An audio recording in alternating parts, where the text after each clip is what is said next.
오늘 새벽기도 함께 하신 우리 성도님들 환영합니다. 목소리가 이상해서 죄송합니다. 우리 424장으로 함께 영광 돌려드리겠습니다. 424장입니다.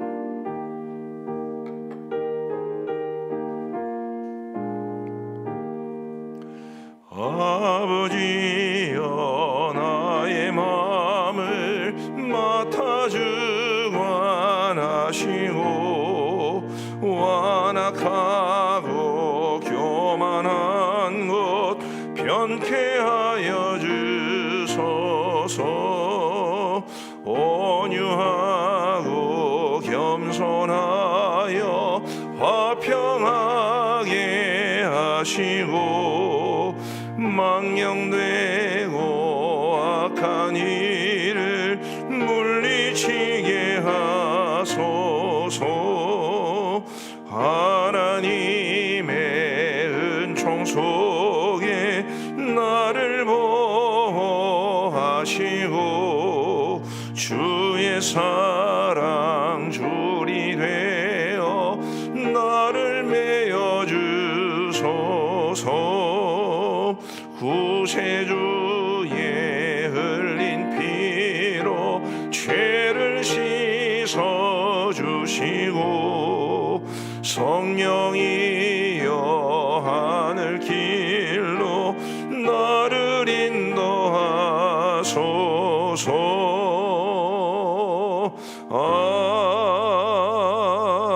아멘. 오늘 하나님께서 우리 주시는 말씀은 히브리서 10장 말씀입니다.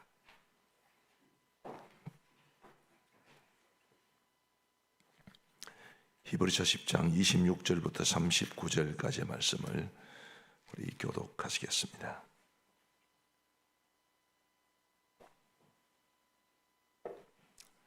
히브리서 10장 26절부터 39절, 제가 26절을 읽겠습니다. 우리가 진리를 아는 지식을 받은 후 짐짓 죄를 범한 즉 다시 속죄하는 제사가 없고 오직 무서운 마음으로 심판을 기다리는 것과 대적하는 자를 태울 맹렬한 불만이 있으리라. 모세의 법을 폐한 자도 두세 정인으로 말미암아 불쌍히 여김을 받지 못하고 죽었거든. 하물며 하나님의 아들을 짓밟고 자기를 거룩하게 한 언약의 피를 부정한 것으로 여기고 은혜의 성령을 욕되게 하는 자가 당연히 받을 형벌은 얼마나 더 무겁겠느냐. 너희는 생각하라. 원수 갚는 것이 내게 있으니 내가 갚으리라 하시고 또다시 주께서 그의 백성을 심판하리라 말씀하신 것을 우리가 아노니 살아계신 하나님의 손에 빠져 들어가는 것이 무서울진저 전날에 너희가 빛을 받은 후에 고난의 큰 싸움을 견디어낸 것을 생각하라. 혹은 비방과 환난으로서 사람에게 구경거리가 되고 혹은 이런 형편에 있는 자들과 사귀는 자가 되었으니 너희가 갇힌 자를 동정하고 너희 소유를 빼앗기는 것도 기쁘게 당한 것은 더 낫고 영구한 소유가 있는 줄 알미라. 그러므로 너희 담대함을 버리지 말라. 이것이 큰 상을 얻게 하느니라. 너희에게 인내가 필요함은 너희가 하나님의 뜻을 행한 후에 약속하신 것을 받기 위함이라. 잠깐 오면 오시리가 오시리니 지체하지 아니하시리라. 나의 의인은 믿음으로 말미암아 살리라. 또한 뒤로 물러가면 내 마음이 그를 기뻐하지 아니하리라 하셨느니라. 우리는 뒤로 물러가 멸망할 자가 아니요 오직 영혼을 구원함에 이르는 믿음을 가진 자니라. 아멘. 26절 말씀을 보십시다. 우리가 진리를 아는 지식을 받은 후 짐짓 죄를 범한 즉 다시 속죄하는 제사가 없고, 자, 이것은 이런 뜻입니다. 히브리서 기자는 계속해서 우리 예수님이 새로운 언약의 대제사장이 되셨다라는 것을 강조해 왔습니다. 그분이 계시기 때문에, 또 그분이 한 번에 자신의 몸을 들이심으로써 우리가 죄 용서함을 받을 수 있는 길을 열어 놓으셨기 때문에 우리가 회개하면 죄 사함 받고 믿으면 구원받는 그 길이 열려지게 되었습니다. 근데 그 진리를 알게 되었는데도 짐짓 죄를 범한다면, 고의적으로 죄를 범하는 일이 계속된다면 그러면 어떻게 되는가라는 것입니다. 이해하시겠죠? 자, 우리가 매월 마지막 주일에 교회에 와서 예배를 드립니다. 그때 참회 기도를 드립니다. 우리가 참회하고 죄 용서함을 받습니다. 근데 또 우리의 삶의 자리에서 계속 고의적으로 죄를 범하면 그럼 어떻게 되는가? 26절 제일 마지막에 다시 속죄하는 제사가 없다 이렇게 말씀하십니다. 27절에 오직 무서운 마음으로 심판을 기다리는 것과 떼져가는 자를 태울 맹렬한 불만 있으리라. 아주 무서운 심판이 예고되어 있습니다.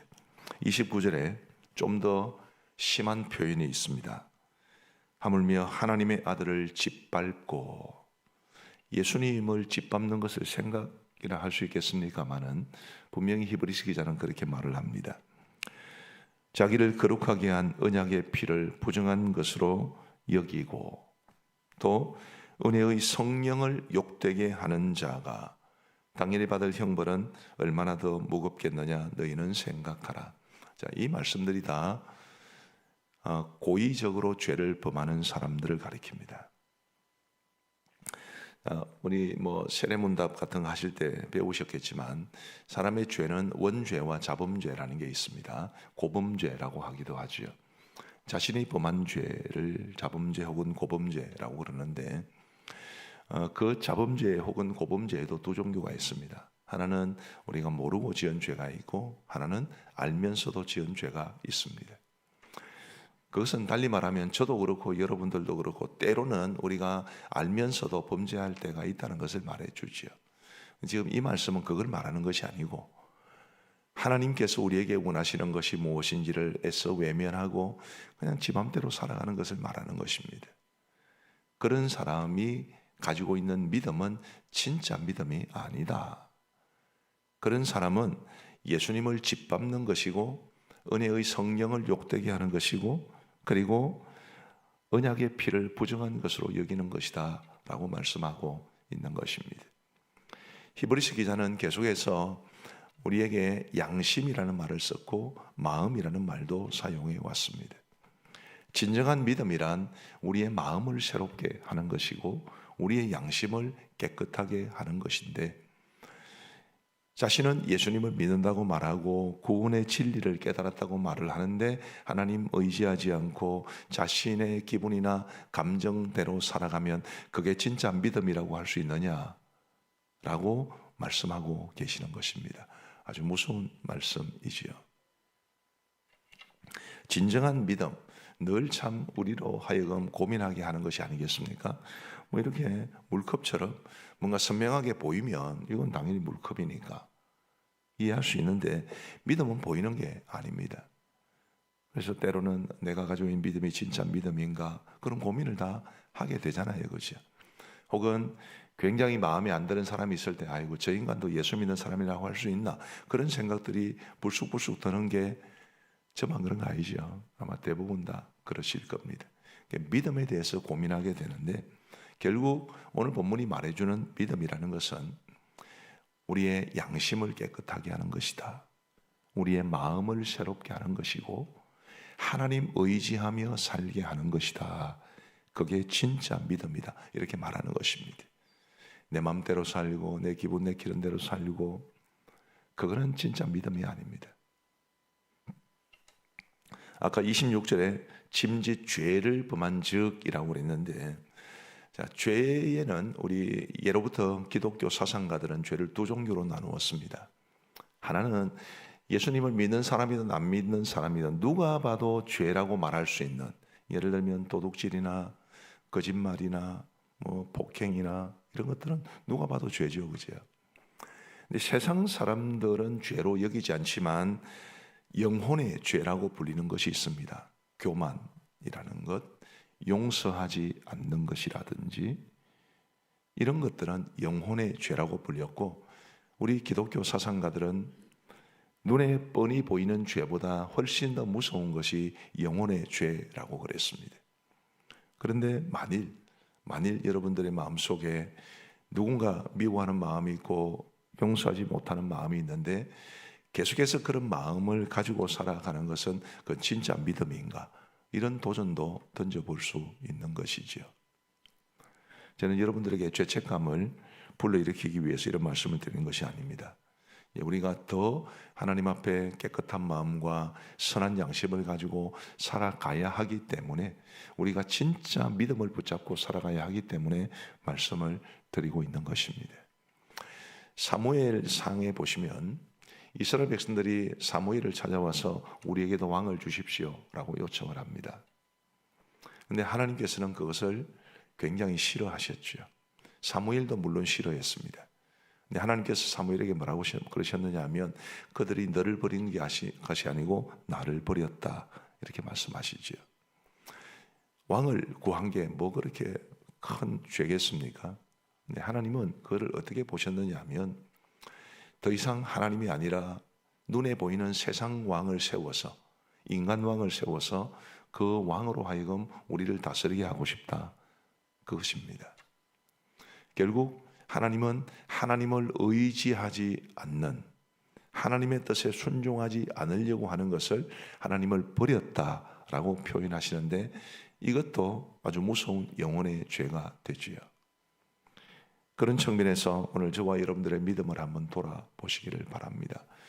내가 믿음 가지고 있는 사람이라고 생각을 하는데, 그러니까 다 여기 앉아 계신 것 아니겠습니까? 과연 나의 믿음은 나의 마음을 얼마나 깨끗하게 했고, 나의 마음을 얼마나 정결하게 했고, 얼마나 하나님 의지하게 했고, 교만이나 용서하지 못하는 마음이나 미움이나 이런 감정들을 떨쳐버리려고 했던가? 내가 가지고 있는 믿음은 진짜 믿음인가?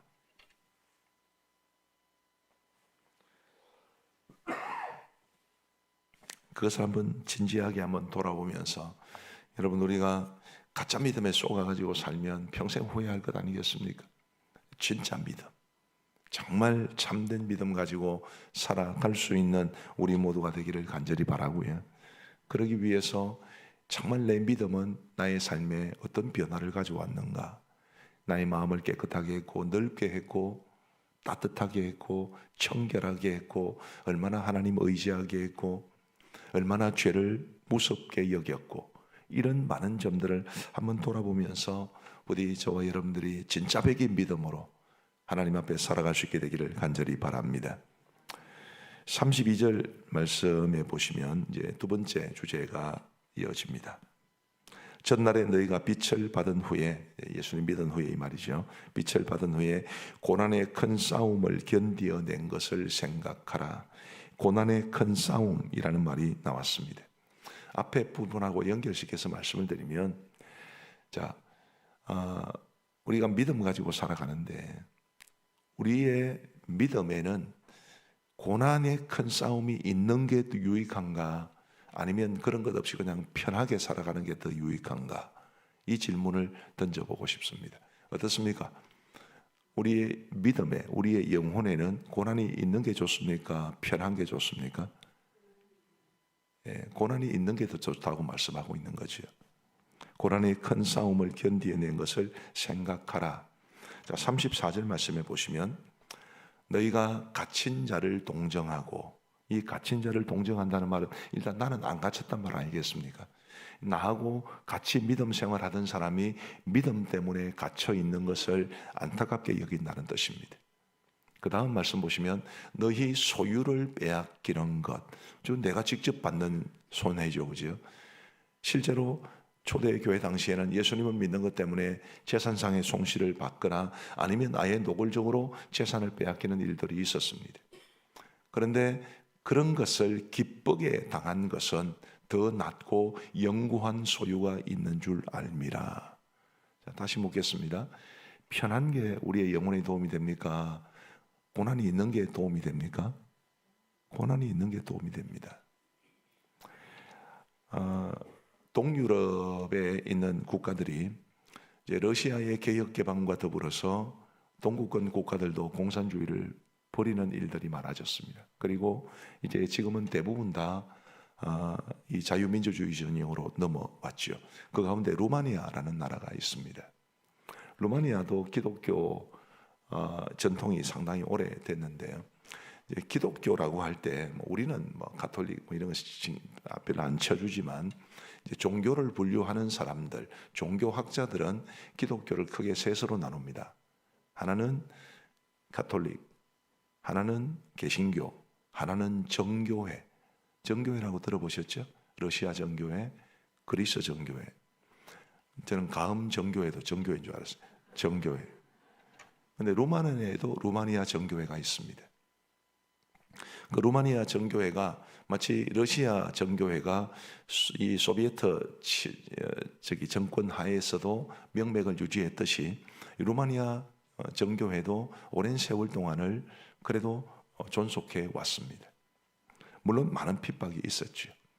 루마니아가 개방이 되고 공산 정권을 이제 버리고 민주 진영으로 넘어오게 되었을 때, 그때까지 루마니아 교회를 지탱해 왔던 아주 탁월한 영성을 가진 목사님이 한 분 계셨습니다. 제가 목사님 이름은 잊어버렸습니다. 그분이 이제 루마니아가 개방되고 난 이후에 미국 교회의 초청을 받아서 미국에 오신 적이 있습니다. 많은 집회를 하셨고 또 강연도 하셨고 그리고 인터뷰도 많이 하셨습니다. 한 번은 인터뷰 중에 이런 질문을 받았습니다. 이제 루마니아가 공산 정권을 버리고 자유민주주의 진영에 섬으로써 루마니아 교회에 자유가 찾아왔는데 앞으로 어떻게 될 것이라고 보십니까? 그때 그 목사님은 그렇게 답변을 하셨다고 합니다. 이제부터가 진짜 위기입니다. 고난이 있을 때는 믿음을 지키는 것이 어렵지 않지만 편할 때는 믿음 지키는 것이 참 어렵습니다. 지금부터 진짜 위기입니다. 그렇게 말씀하신 적이 있습니다. 오늘 본문과 일맥상통하는 거지요. 오늘 우리 한국교회도 편해서 문제입니다. 자꾸 편한 것을 찾으려고 그러고 또 믿음으로 정말 살아가려고 하면 어쨌든 고난을 당할 수밖에 없습니다. 사람들과의 관계 속에서도 우리가 믿는 사람답게 살아가려면 얼마나 마음의 괴로움이 많겠습니까? 정말 말씀대로 살아가려고 하면 십자가를 질 수밖에 없거든요. 그런데 오늘 우리 한국교회가 너무 편한 것 좋아하고 너무너무 편리하게만 그렇게 흘러가고 있습니다. 제 친구 목사한테 이런 이야기를 들었습니다. 거기는 시골 지역인데 아주 시골은 아니고요. 이제 도시 근교에 있는 이제 시골입니다. 근데 무슨 말 끝에 오후 예배가 몇 시냐 그랬더니 1시 반이라고 그래요. 그럼 이제 11시에 예배를 드리고 점심 먹고 돌아서면 오후 예배 드려야 되잖아요. 그죠? 제가 야 그거는 예배라고 할 수 있나? 너 그냥 예배 드리는 거 때우는 시가 아이가? 그렇게 이야기했더니 이제 우리 친구 목사님이 거기에 부임한 지가 한 10몇 년 정도 된 것 같은데 자기 부임할 때부터 이제 1시 반이었고 대부분 다 안 돼요. 1시 반에 하면 막 늘 졸리고 예배 드리면 거의 90%막 성도들이 다 자고 그런다고 그럽니다. 그래서 이 예배 시간이 문제가 있다는 건 아는데 못 바꾼다는 거예요. 왜? 편해졌기 때문에.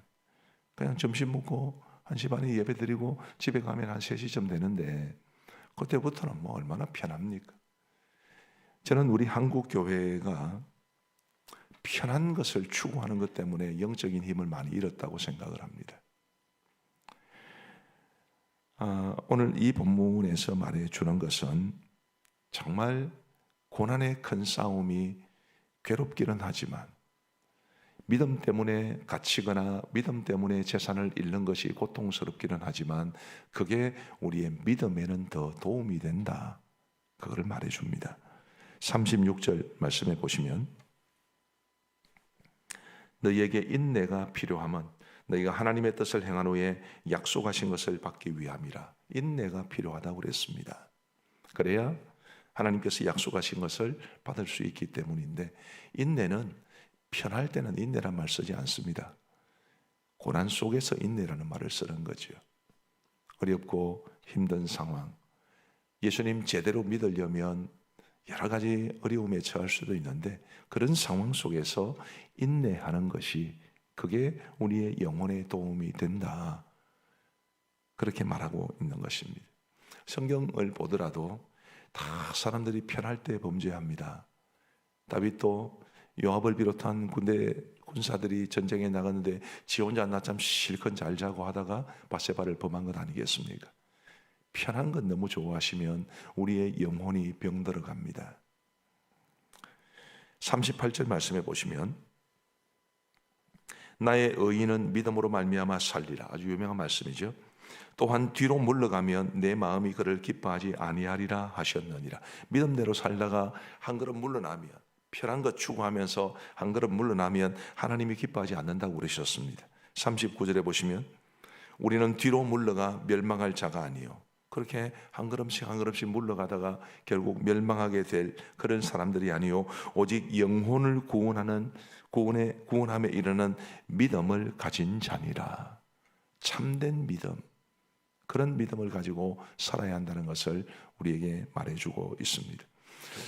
조금 오늘 내용이 좀 무거웠습니다만은, 무겁지만은 굉장히 중요한, 정말 우리가 참된 믿음을 가지고 해야 되니까요. 우리를 구원함에 이르게 하는 그런 믿음을 가지고 살아야 되니까요. 부디 예수님 잘 믿으시고 그 참된 믿음 가지고 살아가시기를 바라고, 참된 믿음을 위해서 말씀대로 살아가려고 애를 쓰시고, 그러는 중에 겪는 어려움, 고난, 그런 것들이 있을 때 인내하면서 견뎌내시고, 그러심으로써 우리 하나님 앞에 온전한 믿음으로 구원함에 이르는 저와 여러분 모두가 되시기를 간절히 바랍니다. 기도하시겠습니다. 우리 하나님 아버지, 감사합니다. 주일을 지내고 맞은 이 월요일 새벽에 우리의 단잠을 깨워주시고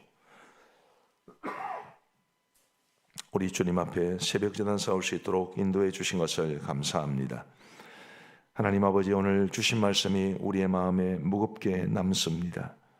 하나님, 정말 참된 진리를 깨달은 이후에 짐짓 범죄하면, 고의로 범죄하면 다시 속죄받을 수 있는 길이 없다고 말씀해 주셨는데, 하나님이여, 우리가 가지고 있는 이 믿음이 진짜 믿음인지를 돌아보게 하여 주옵소서.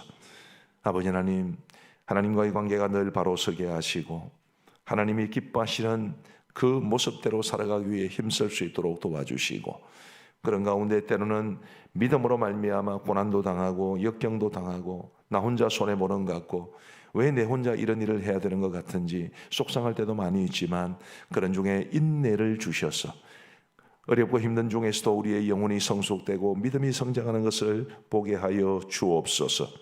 오직 의인은 믿음으로 말미암아 살리라. 우리 정말 철저하게 믿음으로 말미암아 살아갈 수 있도록 은혜를 베풀어 주옵소서. 오늘도 우리에게 새로운 한 날을 주시니 감사합니다. 이 하루를 살아가는 동안에도 우리 주님과 동행하는 복된 하루가 되게 하시고, 우리 모든 성도들의 삶의 현장 속에 주님 찾아가 주셔서 고난과 한숨 그리고 눈물과 염려를 제거하시고 하나님의 주시는 참된 평강을 누리며 살아가게 하여 주옵소서. 우리 감정교회를 늘 주께서 사랑하시고 하나님 기뻐하시는 교회가 되게 하시고, 하나님이 세우신 우리 당회가 주님 기뻐하시는 당회, 성도들이 존중하는 당회가 되게 하여 주시옵소서. 아버지 하나님, 거룩한 비전을 발견하게 하시고 하나님께서 원하시는 방향으로 나아갈 수 있는 우리 교회가 되게 하시며, 어제 주신 말씀처럼 교회의 주인은 예수님이신 것을 결코 잊지 않도록 도와주옵소서. 거룩한 공교회를 믿게 하여 주셔서 우리 교회만 생각하지 아니하고 더 넓고 더 깊은 관점으로 주의 교회들을 바라볼 수 있도록 은혜를 베풀어 주옵소서. 아버지 하나님, 어제는 이제 우리 분립개척에 관한 기도 제목을 성도들에게 나누어 드렸습니다. 주님, 나누어 주고 받는 것으로 그치는 것이 아니라 온 성도들이 같은 마음으로 같은 기도의 제목으로 기도하게 하여 주옵소서. 아버지 하나님이여, 우리 중고등부 학생들이 베트남 아울리치 중에 있습니다.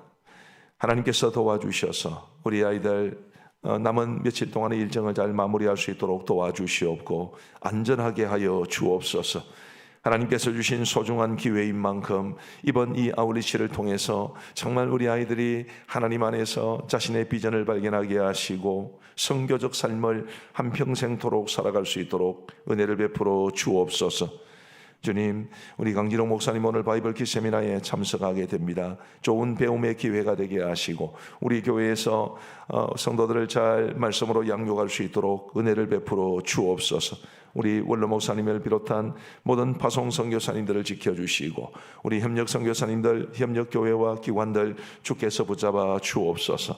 우리 양곤 그레이스 신학교를 기억하여 주옵시고 신우영 선교사님을 비롯한 모든 교직원들과 학생들을 주께서 붙잡아 주옵시며 주님이여 미얀마 지금 국내 사정이 썩 좋지가 않사온데 주님 신학교의 학사 일정이 방해받지 아니하도록 은혜를 베풀어 주옵소서. 주님 우리 미얀마 양곤그레이스 신학교의 부지를 매각하는 중요한 절차가 남아 있습니다. 하나님께서 도와주셔서 유효 부지를 잘 매각할 수 있도록 주께서 도와주옵소서. 이제 우리가 개인적으로 기도하는 시간을 갖고자 합니다. 우리 주님께서 함께 하시고 은혜 베풀어 주시기를 간절히 원하오며 예수님 이름으로 기도하옵나이다. 아멘. 이제 우리 개인적으로 기도하시겠습니다.